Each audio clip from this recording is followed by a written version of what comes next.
Good morning dear students. आज से हम लोग कैश फ्लो की फिनेंसिंग एक्टिविटी स्टार्ट करेंगे और कैश फ्लो स्टेटमेंट चैप्टर का जो स्टार्टिंग क्लास था उसमें हमने डिस्कस किया था कि किस तरह के ट्रांजैक्शंस किस एक्टिविटी का पार्ट होते हैं। तो ऑपरेटिंग एक्टिविटी के बारे में हमने ये डिस्कस किया था कि ऑपरेटिंग एक्टिविटी में हमारे रेवेन्यू जनरेटिंग एक्टिविटीज़ आते हैं जो हमारे डे टू डे ट्रांजैक्शंस होते हैं। इन्वेस्टिंग एक्टिविटी में हम लोग ऐसे ट्रांजैक्शंस को इंक्लूड करते हैं जो हमारे फिक्स्ड एसेट्स को और नॉन करंट इन्वेस्टमेंट्स को चेंज करते हैं या फिर उससे रिलेटेड अगर ट्रांजैक्शंस हैं जैसे इंटरेस्ट रिसीव्ड, डिविडेंड रिसीव्ड। और जब हम फिनेंसिंग एक्टिविटी की बात कर रहे हैं तो फिनेंसिंग एक्टिविटी में इस तरह के एक्टिविटीज को हम कंसिडर करेंगे जो हमारे कैपिटल स्ट्रक्चर को चेंज कर रहे हों। तो हमने स्टार्टिंग के क्लासेस में भी फिनेंसिंग एक्टिविटी का जब एक ब्रीफ ओवरव्यू लिया था अपने स्टार्टिंग लेक्चर में, तो हमने ये सीखा था कि फिनेंसिंग एक्टिविटी में इस तरह के ट्रांजैक्शंस जो हमारे कैपिटल स्ट्रक्चर को चेंज करें उन ट्रांजैक्शंस को हम लोग फिनेंसिंग एक्टिविटी का पार्ट कंसिडर करते हैं। अब जब हम कैपिटल स्ट्रक्चर की बात कर रहे हैं तो उसमें हमारी ओन्ड कैपिटल और बोरोड कैपिटल दोनों आ जाती है। एक टर्मिनोलॉजी है कैपिटल एम्प्लॉयड। कैपिटल एम्प्लॉयड में सिर्फ ओन्ड कैपिटल नहीं आती, कैपिटल एम्प्लॉयड में ओन्ड और बोरोड दोनों कैपिटल आ जाती है। Owned plus borrowed. Owned capital, क्योंकि हम कंपनी की बात कर रहे हैं तो कंपनी के लिए ओन्ड कैपिटल क्या होगी? ओन्ड कैपिटल का मतलब हो गया शेयर कैपिटल जो होती है कंपनी की, shares. That means equity shares और प्रेफरेंस शेयर्स दोनों आ गए इसके अंदर। और अगर बोरोड कैपिटल की बात करें तो बोरोड कैपिटल में लॉन्ग टर्म बोरोइंग्स और शॉर्ट टर्म बोरोइंग्स आ गए, क्योंकि कंपनी अपना पैसा भी लगाएगी बिजनेस में और बोरो करके भी बिजनेस में पैसा लगाया जा सकता है। लॉन्ग टर्म बोरोइंग में हमारे debentures, public deposits, bank loans, loans from financial institutions, ये सब हमारे लॉन्ग टर्म बोरोइंग का पार्ट हैं। और शॉर्ट टर्म बोरोइंग की बात करें तो हमारा बैंक ओवरड्राफ्ट, कैश क्रेडिट। तो कैपिटल एम्प्लॉयड में ये सारी चीजें इंक्लूड की जाएंगी, इक्विटी शेयर्स, प्रेफरेंस शेयर्स, उसके बाद long term borrowings for example debentures, public deposits, loans, और शॉर्ट टर्म बोरोइंग्स जैसे कि बैंक ओवरड्राफ्ट और cash credit.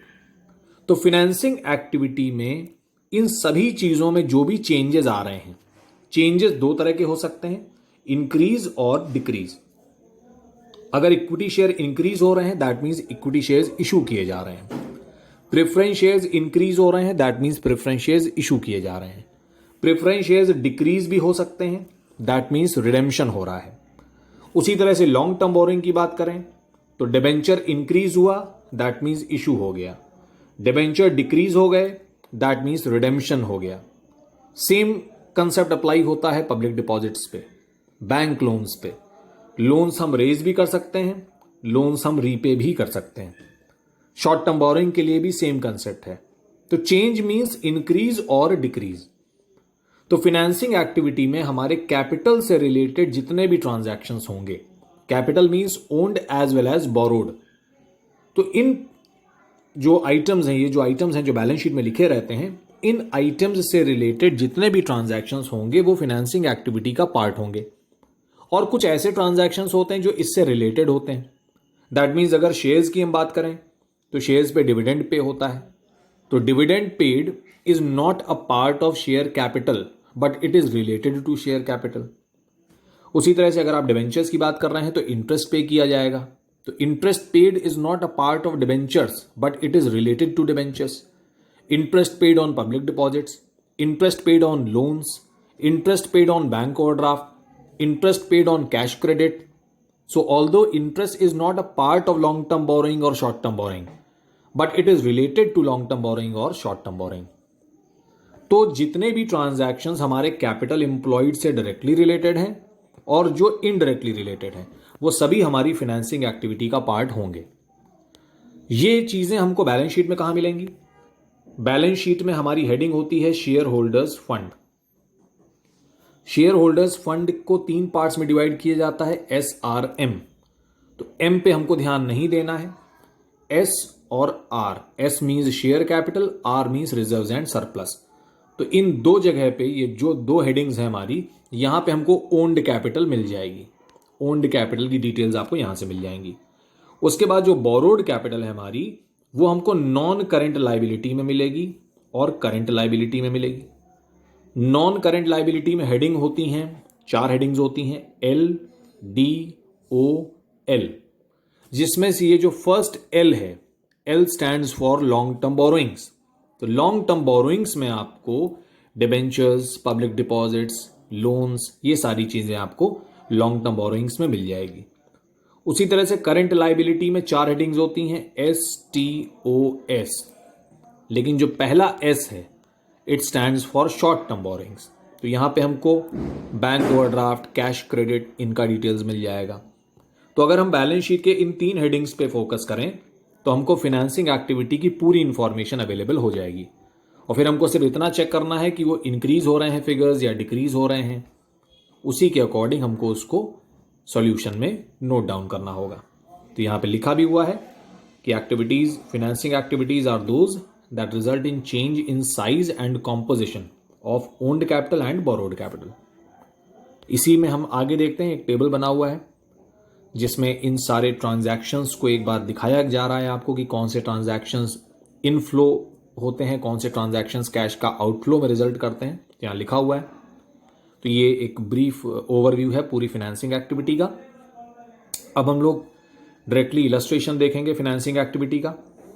Illustration number 42, from the following information calculate cash flow from financing activities. जो first point हमको दिया है वो इक्विटी शेयर्स। सबसे पहले हमको ध्यान देना है कि ईयर कौन से दिए हुए हैं, 18-19 दिया है या 19-18 दिया है। तो अभी 18-19 दिया है, दैट मीन्स हम लेफ्ट टू राइट देखेंगे। इक्विटी शेयर्स लास्ट ईयर 4, अभी 5, दैट मीन्स 1 लाख रुपीज के शेयर्स इशू किए गए हैं, तभी आपका इक्विटी शेयर इंक्रीज कर गया। इक्विटी शेयर्स 1 लाख के इशू हुए हैं तो देयर इज अ पॉसिबिलिटी कि शेयर्स को प्रीमियम पे इशू किया गया हो, क्योंकि शेयर्स को प्रीमियम पे इशू किया जा सकता है। पार पे भी इशू होते हैं, प्रीमियम पे भी इशू होते हैं, डिस्काउंट पे इशू नहीं होते। तो इक्विटी शेयर्स इशू हुए हैं 1 लाख रुपीज के, पर हो सकता है इनको प्रीमियम पे इशू किया गया। तो ये देखिए यहां लिखा हुआ है सिक्योरिटीज प्रीमियम, लास्ट ईयर 40,000, अभी 50,000, प्रीमियम 10,000 रुपीज इंक्रीज हो गया। तो प्रीमियम इंक्रीज इसीलिए हुआ है क्योंकि इक्विटी शेयर्स को इशू किया गया है। तो डिबेंचर्स भी दिए हैं क्वेश्चन में हमको। डिबेंचर्स लास्ट ईयर 1,50,000 के और अभी 1 लाख के। डिबेंचर्स कम हो रहे हैं, दैट मीन्स डिबेंचर्स का रिडेम्पशन हुआ है। अगर डिबेंचर्स भी इंक्रीज कर रहे होते तो that means debentures are issued. तो इक्विटी शेयर्स और डिबेंचर्स के बारे में ये चीज हमें क्लियर होना चाहिए, और ये हमने ऑलरेडी सीख भी लिया है इशू ऑफ शेयर्स और इशू ऑफ डिबेंचर्स चैप्टर में, कि शेयर्स की अगर हम बात करें तो शेयर्स को पार और प्रीमियम पे इशू किया जाएगा, लेकिन अगर डिबेंचर्स की बात करें तो पार, प्रीमियम और डिस्काउंट तीनों पे इशू किया जा सकता है। तो अगर किसी क्वेश्चन में शेयर्स भी इशू हो रहे हैं और डिबेंचर भी इशू हो रहे हैं तो पूरी पॉसिबिलिटी है कि दोनों को प्रीमियम पे इशू किया गया हो। लेकिन अभी इस क्वेश्चन में डिबेंचर्स तो इशू नहीं हो रहे हैं, डिबेंचर्स तो कम हो रहे हैं इनफैक्ट। तो डिबेंचर्स रिडीम हो रहे हैं, तो दैट मीन्स ये जो सिक्योरिटीज प्रीमियम है ये पूरा का पूरा हमारा इक्विटी शेयर्स का ही है। ये अब इसका डिबेंचर्स का नहीं हो सकता, क्योंकि अगर डिबेंचर इशू होते तो एक पॉसिबिलिटी हो सकती थी कि ये जो 10,000 प्रीमियम इंक्रीज हुआ है तो हो सकता है ये डिबेंचर्स का हो, क्योंकि डिबेंचर भी तो प्रीमियम पे इशू हो सकते हैं। तो शेयर्स भी इशू हुए और अगर डिबेंचर भी इशू हो जाते तो हमको यहां पे सोचना पड़ता कि ये जो इंक्रीज हुआ है 10,000 रुपीज प्रीमियम, तो ये प्रीमियम शेयर्स का है या डिबेंचर्स का है। लेकिन अभी ये क्वेश्चन अराइज नहीं हो रहा है, क्योंकि डिबेंचर्स इशू हो ही नहीं रहे हैं, डिबेंचर्स तो रादर रिडीम हो रहे हैं। तो इक्विटी शेयर्स 1 लाख के इशू हो गए, 10,000 का प्रीमियम है, तो 1,10,000 रुपीज हमको रिसीव हो रहा है बाय इशूइंग शेयर्स। तो सॉल्यूशन में हम लिखेंगे issue of shares at premium 1,10,000, एक साथ ऐड करके आप लिख सकते हो। कई बार जब हम लोग शेयर्स इशू करते हैं तो उसमें कुछ एक्सपेंसेस होते हैं, अंडर राइटिंग कमीशन पे करना पड़ता है, तो उसको आप यहां माइनस भी कर सकते हैं। तो 1 लाख में 10,000 हमने प्लस किया, शेयर इशू एक्सपेंस हम माइनस कर सकते थे, अंडर राइटिंग कमीशन हम माइनस कर सकते थे, जो फाइनल अमाउंट होता है उसको हम बाहर लिख सकते हैं। तो इस तरह से इक्विटी शेयर्स का अमाउंट हमने निकाल लिया। उसके बाद नेक्स्ट है डिबेंचर्स। डिबेंचर्स रीपे हो रहे हैं और हमने रिडेम्पशन ऑफ डिबेंचर्स चैप्टर में सीखा है कि debentures are redeemed sometimes at premium also. तो डिबेंचर्स को पार और प्रीमियम पे रिडीम किया जाता है। तो 50,000 के डिबेंचर्स का रिडेम्पशन हुआ और यहां लिखा हुआ है debentures were redeemed at a premium of 10%। तो दैट मीन्स 50,000 के डिबेंचर्स को हमने 5,000 एक्स्ट्रा पे किया होगा, 55 पे किया होगा। तो यहां लिखा है रिडेम्पशन ऑफ डिबेंचर्स 55,000। तो ये भी पॉइंट हमारा हो गया। और उसके बाद लिखा था यहां पे इंटरेस्ट पेड ऑन डिबेंचर्स 10,000। तो ये डिबेंचर से ही रिलेटेड ट्रांजैक्शन है, तो इसको भी आप यहीं लिख देंगे, इंटरेस्ट पेड ऑन डिबेंचर्स 10,000। तो दो नेगेटिव अमाउंट है हमारे, एक पॉजिटिव अमाउंट है। फाइनल आंसर हमारा पॉजिटिव आएगा 45। तो यहां पे हम लिखेंगे cash flow from financing activities. अगर नेगेटिव आंसर आ रहा होता तो हम इसको लिखते कैश यूज्ड। तो इस तरह से हमारा इलस्ट्रेशन नंबर 42 कंप्लीट हो गया। इसमें सिर्फ हमको इक्विटी शेयर्स और डिबेंचर से रिलेटेड इंफॉर्मेशन दी हुई थी। आगे इलस्ट्रेशंस देखते हैं, उसमें हमको ज्यादा इंफॉर्मेशन भी दी होगी और फिर हम उसमें देखेंगे कि अगर कोई कंफ्यूजिंग फिगर है तो उसका अजम्पशन हम कैसे लेते हैं कि हमको सही आंसर कैसे पता चलेगा, स्पेशली सिक्योरिटीज प्रीमियम से रिलेटेड। उसी में सिर्फ कंफ्यूजन हमको कभी कभी हो सकता है। तो देखिए इलस्ट्रेशन नंबर 43 में लिखा है matrix limited provides the following information, calculate cash flow from financing activities. तो इसमें भी हमको इक्विटी शेयर्स की डिटेल पहले दी हुई है। सबसे पहले हमको ईयर चेक करना चाहिए 18-19। इक्विटी शेयर्स 10 से 15 हो गए, दैट मीन्स 5 लाख के शेयर्स इशू हुए हैं। और शेयर्स पार पे भी इशू होते हैं, प्रीमियम पे भी इशू होते हैं। तो हमको प्रीमियम का अमाउंट दिया होना चाहिए क्वेश्चन में। यहां कहीं सिक्योरिटीज प्रीमियम तो नहीं लिखा है और पॉइंट नंबर 1 और 2 में भी नहीं लिखा है, तो दैट मीन्स पार पे ही इशू हुआ होगा। तो सॉल्यूशन में हमने लिख दिया issue of shares 5 lakh, that's it. तो फर्स्ट पॉइंट हमारा हो गया। नेक्स्ट है 10% debentures. 10% debentures last year 1 lakh के थे और अभी 0 हैं, तो दैट मीन्स रिडेम्पशन हो गया है। तो हमने सिंपली लिख दिया। नेक्स्ट पॉइंट देखिए, लिखा हुआ है redemption of 10% debentures 1 lakh rupees negative figure है, क्योंकि रीपेमेंट हुआ है तो कैश का आउटफ्लो हो गया होगा। उसके बाद 8% डिबेंचर्स लास्ट ईयर 0, अभी 2 लाख, दैट मीन्स इशू हुए हैं। तो हम लिखेंगे proceeds from issue of 8% debentures, या सिंपली आप लिख सकते हैं इशू ऑफ 8% डिबेंचर्स। तो 2 लाख के डिबेंचर इशू हो गए, पॉजिटिव आइटम है। नेक्स्ट बैंक लोन 140 से 0 हो गया, तो दैट मीन्स रीपेमेंट हो गया। तो लिख दिया, देखिए हमने repayment of bank loan, bracket में लिखा हुआ है 1,40,000। उसके बाद नेक्स्ट आइटम है बैंक ओवरड्राफ्ट, लास्ट ईयर 60,000 और अब है 1 लाख, तो दैट मीन्स 40,000 इंक्रीज हुआ है। तो आप सॉल्यूशन में लिखेंगे increase in bank overdraft. Last item देखिए लिखा हुआ है और पॉजिटिव आइटम है, क्योंकि अगर हम ओवरड्राफ्ट ले रहे हैं बैंक से तो कैश का इनफ्लो हो रहा है। उसके बाद एडिशनल इंफॉर्मेशन में बिल्कुल सिंपल 2 पॉइंट्स लिखे हैं, इंटरेस्ट पेड, डिविडेंड पेड। तो इंटरेस्ट हमारा डिबेंचर से रिलेटेड है, डिविडेंड शेयर से रिलेटेड है, दोनों आइटम्स यहीं आएंगे, दोनों पेमेंट हैं, तो दोनों का आप नेगेटिव आइटम की तरह से लिखेंगे 10,000 और 50,000, interest paid and dividend paid. तो इस क्वेश्चन में तो मोस्टली हमें कोई बहुत ज़्यादा एडजस्टमेंट्स दिए नहीं थे, डायरेक्टली सारी फिगर्स आ गई हमारी। फाइनल आंसर आ जाएगा 4,40,000, पॉजिटिव आंसर है। तो cash flow from financing activities, तो इस तरह से हम फाइनेंसिंग एक्टिविटी कैलकुलेट कर लेंगे। उसके बाद हम लोग इलस्ट्रेशन नंबर 45 देख लेते हैं। इसमें लिखा है from the following extract taken from the balance sheet of Cloud9 limited calculate cash flow from financing activities. तो जैसा कि पहले ही हमने डिस्कस कर लिया कि फाइनेंसिंग एक्टिविटी कैलकुलेट करते समय हमको शेयर होल्डर्स फंड और नॉन करेंट लाइबिलिटी पे ज़्यादा ध्यान देना है। शेयर होल्डर्स फंड में शेयर कैपिटल और रिजर्व एंड सरप्लस में आपको डिटेल्स मिल जाएंगी, और नॉन करेंट लाइबिलिटी में जो एल है लॉन्ग टर्म बोरोइंग, वहां से आपको लॉन्ग टर्म बोरोइंग्स के बारे में पता चलेगा। तो सबसे पहले हम आते हैं शेयर कैपिटल पे, note number 1।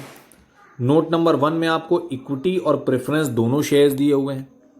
Equity shares last year हमारे, ये देखिए ये लास्ट ईयर है 18 और फिर है 19। तो equity shares last year 6 lakh और अभी हैं 8 lakh, that means 2 lakh rupees के शेयर्स इशू किए गए हैं। और शेयर्स को प्रीमियम पे भी इशू किया जा सकता है। प्रीमियम हमको कहां मिलेगा बैलेंस शीट में? प्रीमियम मिलेगा रिजर्व्स एंड सरप्लस में। ये सब चीज़ें हम लोग इशू ऑफ शेयर्स और इशू ऑफ डिबेंचर्स चैप्टर में ऑलरेडी सीख चुके हैं।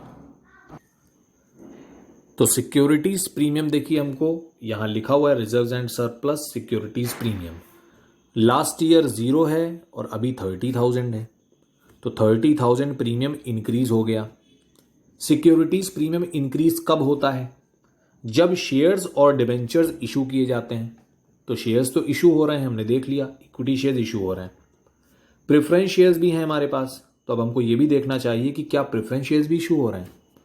लास्ट ईयर 4 लाख, अभी 2 लाख, तो प्रेफरेंस शेयर्स इशू तो नहीं हो रहे हैं, प्रेफरेंस शेयर्स रिडीम हो रहे हैं। तो दैट मीन्स ये जो प्रीमियम है ये इक्विटी शेयर्स का ही हो सकता है, लेकिन हो सकता है डिबेंचर्स इशू हुए हो। तो एक बार हमको डिबेंचर्स पे भी ध्यान देना चाहिए। डिबेंचर्स लास्ट ईयर 2 लाख थे और अभी 3 लाख है। डिबेंचर्स इशू हो गए 1 लाख रुपए के, तो शेयर्स भी इशू हो गए, डिबेंचर भी इशू हो गए। शेयर भी प्रीमियम पे इशू हो सकता है, डिबेंचर भी प्रीमियम पे इशू हो सकता है, और दोनों ही केसेस में सिक्योरिटीज प्रीमियम वर्ड ही यूज किया जाता है। तो अब हम ये कैसे डिसाइड करेंगे कि ये जो 30,000 है ये डिबेंचर्स का नहीं है, ये शेयर्स का है, या ये शेयर्स का नहीं है, डिबेंचर्स का है। डिबेंचर्स में एक पॉसिबिलिटी और हो सकती है कि डिबेंचर्स को हो सकता है डिस्काउंट पे इशू किया गया। शेयर्स को तो डिस्काउंट पे नहीं इशू किया जा सकता, लेकिन डिबेंचर्स को तो किया जा सकता है। तो अगर डिबेंचर्स को डिस्काउंट पे इशू किया गया होगा तो बैलेंस शीट में यहां कहीं लिखा होना चाहिए, क्योंकि डिस्काउंट को भी तो राइट ऑफ किया जाता है। तो यहां तो कहीं नहीं लिखा है कि discount on debentures return of. अगर यहां नहीं लिखा है तो हो सकता है एडिशनल इंफॉर्मेशन में दिया हो हमको कि debentures were issued at a discount. तो क्या ऐसा लिखा है कहीं? हमको ये पढ़ लेना चाहिए। थर्ड पॉइंट में लिखा है डिबेंचर्स वर इशूड ऑन 31 मार्च, सिर्फ इतना लिखा हुआ है। तो ऐसा तो कहीं नहीं लिखा है। ऐसा भी नहीं लिखा है कि डिबेंचर्स को प्रीमियम पे इशू किया गया है। लेकिन इक्विटी शेयर्स के बारे में अगर हम पढ़ें तो लिखा हुआ है equity shares were issued on 31 March at a premium of 15%। तो दैट मीन्स एक चीज कंफर्म्ड है कि शेयर्स को प्रीमियम पे इशू किया गया है। कितने रुपए के शेयर्स इशू किए गए, सबसे पहले हमको ये देखना चाहिए। लास्ट ईयर 6 लाख, अभी 8 लाख, 2 लाख के शेयर्स इशू हुए, और 2 लाख अगर 15% निकाला जाए तो 30,000 आता है, और यहां पे 30,000 ही है। तो दैट मीन्स ये जो पूरा 30,000 है ये इक्विटी शेयर्स का ही दिया हुआ है। तो जो इक्विटी शेयर्स हैं वो 2,30,000 रुपए में इशू किए गए हैं। लेकिन उसी के नीचे लिखा है share issue expenses return of. Last year कोई भी एक्सपेंस नहीं था, अभी 5,000 एक्सपेंस है जिसको प्रीमियम से राइट ऑफ कर दिया गया है। तो हमने इशू ऑफ शेयर्स चैप्टर में भी सीखा था कि अगर कोई कैपिटल नेचर का एक्सपेंस होता है तो उसको कैपिटल प्रॉफिट में से राइट ऑफ किया जा सकता है। तो 30,000 जो प्रीमियम हमको मिला था इस साल, उसमें से 5,000 हमने एक्सपेंसेस राइट ऑफ कर लिए हैं। तो दैट मीन्स 5,000 के एक्सपेंस भी हुए। तो 2 लाख के शेयर्स आपने इशू किए, 30,000 आपको प्रीमियम मिला, टोटल 230 हो गया, जिसमें से 5 एक्सपेंस हो गया। तो फाइनली हमको कितना मिला? 225। तो हम लोग सॉल्यूशन में डायरेक्टली 225 भी लिख सकते हैं और अलग अलग भी लिख सकते हैं। Issue of shares 2 lakh, premium 30 और एक्सपेंसेस -5। तो फाइनल आंसर 225 ही होगा इन तीनों को अगर हम एडजस्ट करें। तो इस तरह से ये पॉइंट हमारा एडजस्ट हो गया। उसके बाद शेयर्स में अगर हम और देखें तो प्रेफरेंस शेयर्स भी दिए हुए हैं। Preference shares last year 4 lakh थे, अभी 2 लाख है। दैट मीन्स रीपेमेंट हुआ है। रीपेमेंट प्रीमियम पे भी हो सकता है प्रीमियम पे हुआ हो तो क्वेश्चन में ऐसा लिखा होना चाहिए। देखिए यहां लिखा हुआ है preference shares redeemed on 1 April at a premium of 5%। तो दैट मीन्स जो पेमेंट हुआ है प्रेफरेंस शेयर्स का 2 लाख रुपए का, उसमें 5% आप ऐड कर दीजिए। तो टोटल अमाउंट जो हो जाएगा हमारा वो हो जाएगा 2 lakh plus 5%, that means 2,10,000 rupees. तो यहां लिखा हुआ है redemption of preference shares at a premium 2,10,000। तो फर्स्ट 3 आइटम्स तो पहले लिख चुके थे, ये 4th आइटम भी हमारा हो गया। उसके बाद अब हम आते हैं डिबेंचर्स पे। तो बैलेंस शीट में शेयर कैपिटल हेडिंग हमारी पूरी हो गई। रिजर्व एंड सरप्लस से हमको क्या मिल गया? प्रीमियम की डिटेल्स मिल गई, शेयर इशू एक्सपेंस की डिटेल मिल गई। अब हम आते हैं डिबेंचर्स पे। लास्ट ईयर डिबेंचर्स थे 2 लाख, अभी हैं 3 लाख। 1 लाख रुपए के डिबेंचर इशू हुए, प्रीमियम पे तो इशू नहीं हुए थे, वो तो हमने कंफर्म कर लिया था। तो दैट मीन्स 1,00,000 रुपए के डिबेंचर आपने इशू किए हैं, पार पे ही किए होंगे। तो सॉल्यूशन में हम लोग लिख सकते हैं इशू ऑफ डिबेंचर्स 1,00,000 रुपीज। तो फर्स्ट 5 अमाउंट्स हमारे कंप्लीट हो गए। उसके बाद अब हम देखते हैं कि इनसे रिलेटेड आइटम्स कौन कौन से थे। शेयर से रिलेटेड आइटम्स होते हैं डिविडेंड, और डिबेंचर से रिलेटेड आइटम है इंटरेस्ट। इंटरेस्ट का पेमेंट करना तो कंपलसरी है, क्वेश्चन कहे या ना कहे। तो डिबेंचर्स हैं 12%, तो 12% इंटरेस्ट आपको देना पड़ेगा, लेकिन 12% 2 लाख का कैलकुलेट होगा या 3 लाख का, ये चीज हमको कंफर्म करनी पड़ेगी। क्वेश्चन की एडिशनल इंफॉर्मेशन अगर देखी जाए तो लिखा हुआ है डिबेंचर्स वर इशूड ऑन 31 मार्च 2019।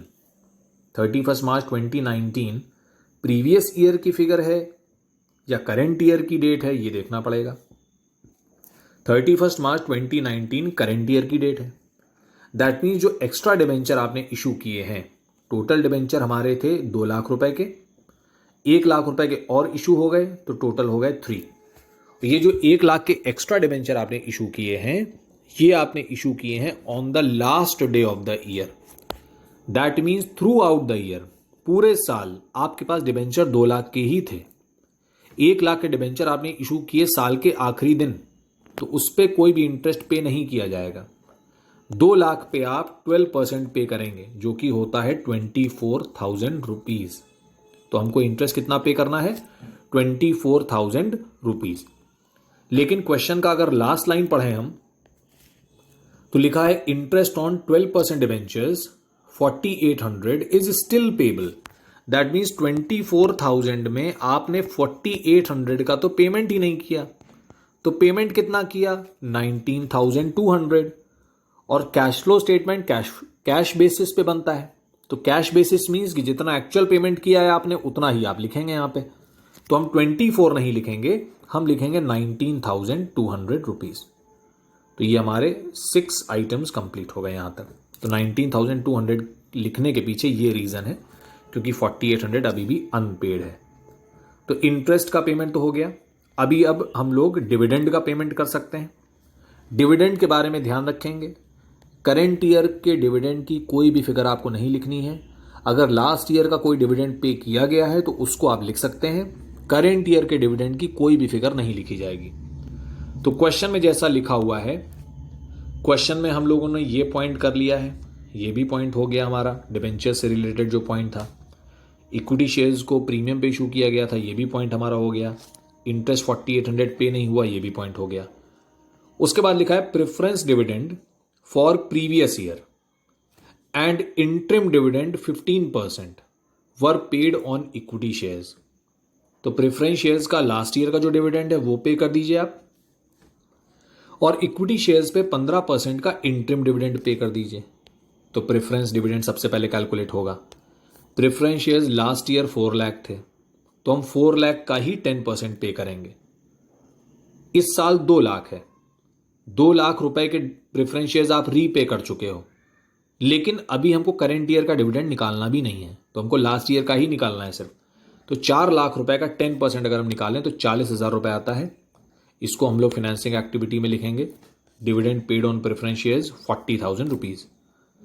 उसी तरह से इक्विटी शेयर्स पे आप इंटरिम डिविडेंड पे करेंगे, कितना? 15%। तो लास्ट ईयर की फिगर आप देखिए इक्विटी शेयर्स की कितनी है? 6 लाख रुपीज।